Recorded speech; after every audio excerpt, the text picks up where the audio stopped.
Do you have any idea how many promises for godliness there are? Do you have any idea how many promises where God says, I will let you see me? I will let you know me if you seek me? I would, not a wagering man, but I'd bet everything I have that there are more promises.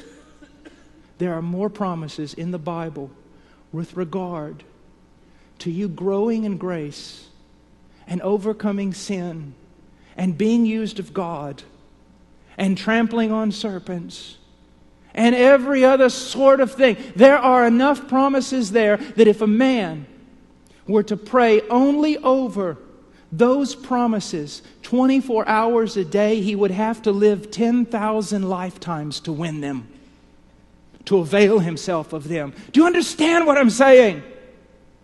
Take all the promises of God, all of them that you find, Old Testament, New Testament, write them down. The ones that talk about godliness and God being with you and God helping you and God strengthening the weak and God showing Himself to men and God doing mighty things. And you get down and you wrestle with them all the days of your life. And if you ask about those promises, you will receive. If you seek those promises, you will find. And if you knock on the door of those promises, it'll be open to you. But the problem is, we want other things than the promises.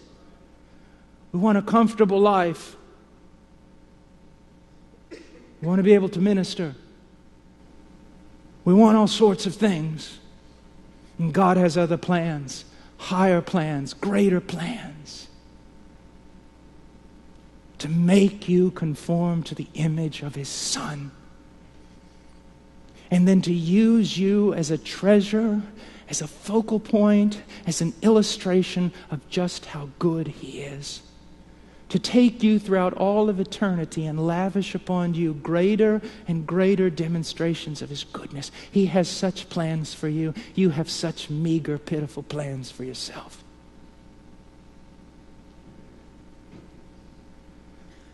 Young men, find those promises. Get down on your knees until you've availed yourself of them. Take them one at a time. Wrestle with them. Cry out to God. God, you said if I seek you, I'll find you. You said that. I seek you. I seek you. And persevere. Wrestle with a holy boldness. Such timid men. Such timid men.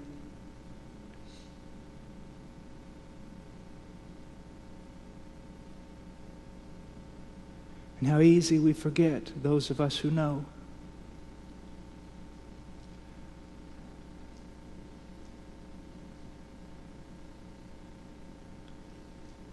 About 3 weeks ago, I'd been wrestling with something for many, many years.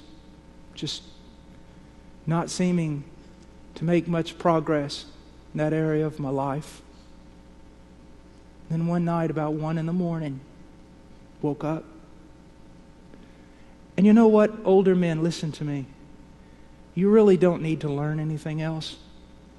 What you need to do is remember what you've forgotten. And it was like, get up and go out and struggle and scream and cry out to the Lord until He gives you victory over this thing. Next morning, a young man that I wanted to help, he said, Brother Paul, you're looking kind of bad this morning. You didn't get much sleep last night. And I said, in the words of Keith Green, one sleepless night of anguished prayer, I triumphed over sin. One battle in God's holy war He promised me to win.